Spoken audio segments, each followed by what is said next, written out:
안녕하세요. 오늘은 세상의 지붕이라 불리는 신비로운 티베트의 장대한 역사를 알아보려 합니다. 인도 아대륙과 유라시아 대륙의 거대한 충돌이 빚어낸 고원 위에 자리 잡은 티베트는 약 50만 년 전부터 인류의 흔적이 발견되었고, 실제 거주는 약 1만 년 전부터 시작된 것으로 추정됩니다. 이곳은 독특한 자연환경만큼이나 파란만장하고 격동적인 역사를 품고 있습니다. 고대부터 현대에 이르기까지 티베트가 겪어온 중요한 순간들을 시간 순서대로 자세히 살펴보겠습니다. 우리가 흔히 티베트라고 부르는 지역은 평균 해발고도 4,500m에 달하는 고산지대로 인류가 정착하기에는 혹독한 환경이었음에도 불구하고 그들만의 독특한 문명과 문화를 꽃피웠습니다. 이러한 지리적 특성은 티베트 역사의 많은 부분을 결정짓는 중요한 요소로 작용했습니다. 외부 세계와의 고립 속에서 내부적으로 단결하고 독자적인 발전을 이루었으며, 때로는 강대국들의 각축장이 되기도 했습니다. 우리는 이 모든 과정을 심도 있게 다룰 것입니다. 먼저 티베트 고대 문명의 여명기를 들여다보겠습니다. 기원전 2000년경, 전설적인 게사르 왕이 링 왕국을 건설했다는 이야기가 전해지지만 이는 아직 교차 검증이 어려운 부분입니다. 하지만 기원전 6세기에서 7세기 사이에는 12소방이라는 국가 연맹체가 존재했던 기록이 있습니다. 이들은 티베트 고원 전역에 흩어져 상호 경쟁하며 때로는 전쟁을 벌이기도 했습니다. 그 중에서도 샹슝 왕국은 가장 강력한 세력을 자랑하며 이 시기 티베트 고원의 패권을 쥐고 있었습니다. 샹슝 왕국은 토착 종교인 뱅교의 발상지로도 알려져 있으며, 이들의 문화와 종교적 전통은 후대 티베트 사회에도 깊은 영향을 미쳤습니다. 이들은 각기 다른 문화와 전통을 발전시키며 티베트 문명의 기초를 다졌습니다. 각 부족들의 독자적인 신앙과 생활 방식은 티베트 고유의 다채로운 문화적 다양성을 형성하는 데 기여했습니다. 이러한 초기 부족 연맹체들은 훗날 통일된 티베트 국가의 기반이 됩니다. 이제 티베트 역사상 가장 빛나는 순간 중 하나인 토번 제국 시대로 넘어가 보겠습니다. 7세기 초, 정확히 618년, 송창간포 대왕은 뿔뿔이 흩어져 있던 티베트의 여러 부족들을 하나로 통일하여 강력한 토번 제국을 건설했습니다. 그는 단순한 정복자가 아니었습니다. 송창간포는 주변 강대국과의 교류를 통해 티베트 문명을 한 단계 발전시킨 선각자였습니다.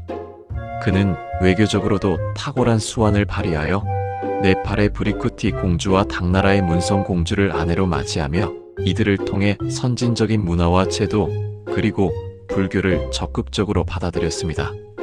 특히 불교는 송창간포 시대에 티베트에 처음 소개되었지만 그의 적극적인 장려 정책에 힘입어 티베트 사회에 깊이 뿌리내리기 시작했으며 티베트 문자의 기틀도 마련되었습니다.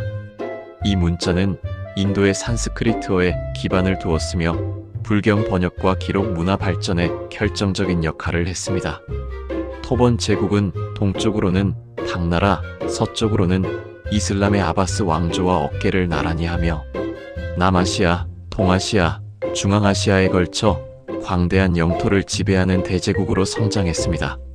당나라의 수도인 장안을 함락시키고 실크로드의 주요 거점들을 장악하는 등 그들의 위세는 당대 최고 수준이었습니다. 군사적으로도 뛰어났던 토번은 주변 국가들의 강력한 영향력을 행사하며 7세기부터 9세기까지 동아시아의 주요 세력 중 하나로 자리매김했습니다. 하지만 영원할 것 같던 제국에도 그림자가 드리워졌습니다. 9세기 중엽, 불교와 토착 종교인 뱅교 사이의 갈등이 격화되었고, 불교를 탄압했던 랑다르마 왕이 암살당하면서 토번 제국은 급격하게 분열의 길을 걷게 됩니다. 제국의 내부적 갈등과 외부적 압력이 복합적으로 작용하며 거대한 토번 제국은 역사 속으로 사라지는 전환점을 맞이합니다. 제국의 붕괴 이후 티베트는 약 400년에 걸친 혼란의 시대로 접어듭니다. 우리는 이를 분열 시대라고 부릅니다. 842년 랑다르마 왕의 암살 이후 중앙 집권적인 권력은 사라지고 티베트 고원 전역에 걸쳐 수많은 소왕국들이 난립했습니다. 프랑국의 왕국, 마르율 왕국 등 여러 독립적인 정치체가 등장하여 서로 경쟁하고 때로는 전쟁을 벌였습니다. 이 시기 티베트 불교의 발전은 잠시 주춤했고 특히 토번 제국 시기에 확산되던 닉마파는 박해를 받기도 했습니다. 이는 티베트 불교 역사에서 암흑기로 불리기도 합니다.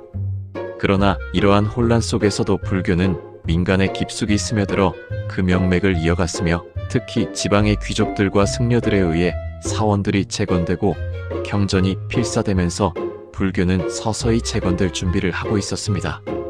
이 시기는 정치적으로는 불안정했지만 훗날 티베트 불교의 재부흥을 위한 씨앗이 뿌려지는 시기이기도 했습니다. 각 지역의 소왕국들은 자신들만의 통치 방식을 발전시키며 지역 문화의 다양성을 더욱 심화시켰습니다. 13세기 몽골 제국의 등장은 티베트 역사의 흐름을 다시 한번 바꾸어 놓았습니다. 칭기즈 칸의 후예들이 이끄는 몽골군은 광대한 유라시아 대륙을 정복하며 티베트 고원에도 영향력을 행사했습니다. 몽골 제국은 분열되어 있던 티베트의 여러 소왕국들을 차례로 정복하며 티베트를 자국의 영토로 편입시켰습니다. 그러나 몽골의 지배 방식은 다른 정복지들과는 다소 달랐습니다. 원나라는 티베트 불교를 국교로 삼고 특히 샤캬파의 수장들을 우대하며 종교적 권위를 인정했습니다. 이는 몽골 황실이 티베트 불교의 보호자임을 자처하며 티베트의 정신적 지배를 확립하고 티베트인들의 저항을 최소화하려 한 고도의 정치적 전략이었습니다. 이 시기 티베트는 몽골의 직접적인 통치하에 놓였지만 동시에 몽골 제국을 통해 외부 세계와 활발하게 교류하며 문화적 영향을 주고받았습니다. 몽골의 지배는 티베트 내 여러 종파 중 샤캬파의 위상을 크게 높이는 계기가 되었고 이는 훗날 달라이 라마가 통치하는 겔룩파의 부상에 간접적인 영향을 미치기도 했습니다. 원나라의 멸망 이후 티베트는 다시 독립적인 정치 체제를 갖추었으나 이후에도 몽골의 영향력에서 완전히 벗어나지는 못했습니다. 여러 몽골계 부족들이 티베트 고원에 지속적으로 영향력을 행사했기 때문입니다. 잠시 동안의 독립을 누리던 티베트는 17세기 초 몽골의 일파인 호셔트 칸국의 지배를 받게 됩니다. 호셔트 칸국의 구식 칸은 몽골 고원에서 티베트로 진출하여 티베트의 여러 세력들을 제압하고 티베트를 통일했습니다.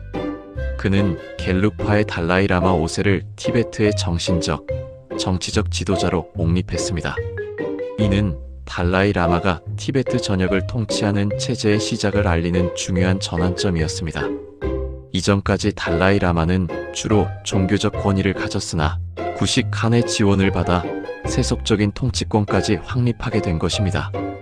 호셔트 칸국은 티베트 불교, 특히 겔룩파를 강력하게 후원하며 티베트 사회에 깊은 영향을 미쳤습니다. 이 시기 티베트는 비교적 안정적인 발전을 이루었고 포탈라궁 건설이 시작되는 등 문화적 전성기를 맞이하기도 했습니다. 그러나 이들의 지배는 오래가지 못했습니다. 강력한 중앙 권력인 청나라의 등장은 또 다른 변화를 예고했습니다. 18세기 초 중국 청나라의 강대해진 국력은 티베트에도 영향을 미치기 시작했습니다. 1750년 청나라 건륭제 시기에 티베트는 청나라의 보호국이 되었습니다. 청나라는 티베트에 안반이라는 행정관리를 파견하여 티베트의 내정에 간섭하기 시작했습니다. 안반은 달라이 라마의 선정 과정에 개입하고 군사적 통제권을 행사하는 등 티베트의 자치권을 점차 침식해 나갔습니다. 하지만 청나라의 지배 방식 또한 몽골과 유사하게 종교적, 문화적 자율성을 어느 정도 인정하는 형태였습니다. 티베트인들은 청나라 내에서 만주족과 동등한 지위를 확보하며 상당한 수준의 자치를 누렸습니다.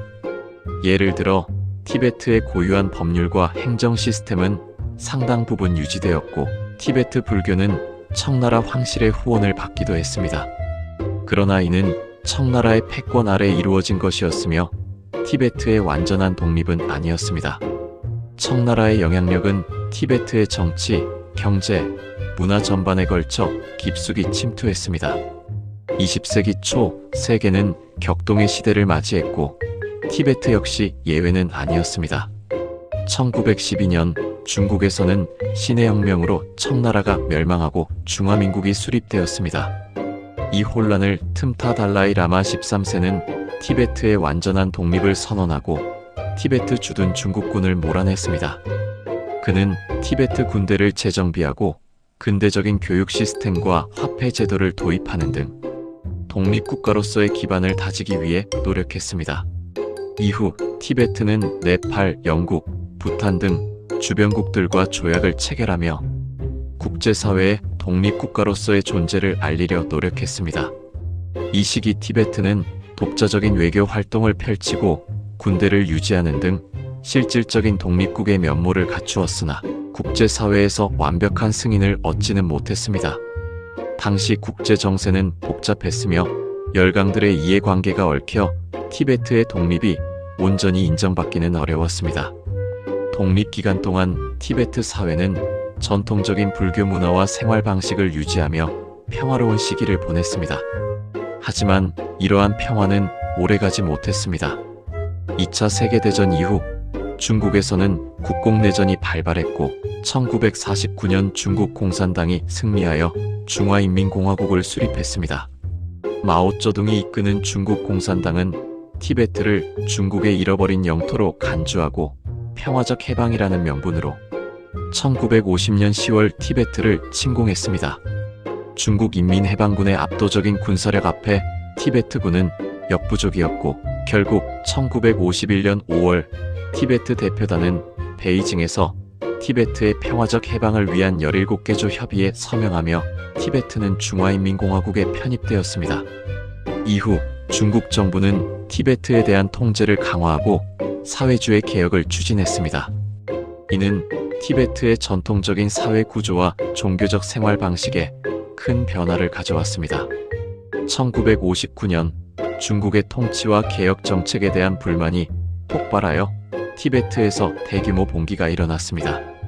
라싸를 중심으로 발생한 이 봉기는 중국 인민해방군에 의해 진압되었고 수많은 티베트인들이 희생되었습니다. 이 사건 이후 달라이 라마 14세는 수많은 추종자들과 함께 인도로 망명하여 티베트 망명 정부를 수립했습니다. 이후 수많은 티베트인들이 달라이 라마를 따라 인도로 망명하여 난민 공동체를 형성했습니다. 현재 티베트는 중화인민공화국의 티베트 자치구로 편입되어 있습니다. 중국 정부는 티베트의 경제 발전을 강조하며 인프라 건설과 관광 산업 육성에 힘쓰고 있습니다. 특히 칭짱 철도 개통과 같은 대규모 프로젝트를 통해 티베트와 중국 본토 간의 경제적 연결성을 강화하고 있습니다. 그러나 티베트인들은 여전히 중국 정부의 엄격한 통치 아래 종교적, 문화적 자유를 제한받고 있으며 자신들의 정체성과 독립을 위한 노력을 계속하고 있습니다. 사원 통제, 언어 교육 제한, 문화유산 파괴 등의 이슈는 지속적으로 국제사회의 주목을 받고 있습니다. 달라이 라마를 중심으로 한 티베트 망명 정부는 국제사회에 티베트의 상황을 알리고 평화적인 해결을 촉구하며 비폭력 저항을 이어가고 있습니다. 인권 단체들과 국제기구들은 티베트 인권 문제에 대해 지속적으로 우려를 표명하고 있습니다. 티베트의 미래는 여전히 불확실하지만 그들의 역사와 문화는 오늘날까지도 전 세계인의 관심과 존경을 받고 있습니다. 티베트인들의 불굴의 정신과 독특한 문화유산은 앞으로도 계속해서 인류에게 영감을 줄 것입니다. 지금까지 티베트의 장대한 역사를 살펴보았습니다. 시청해주셔서 감사합니다.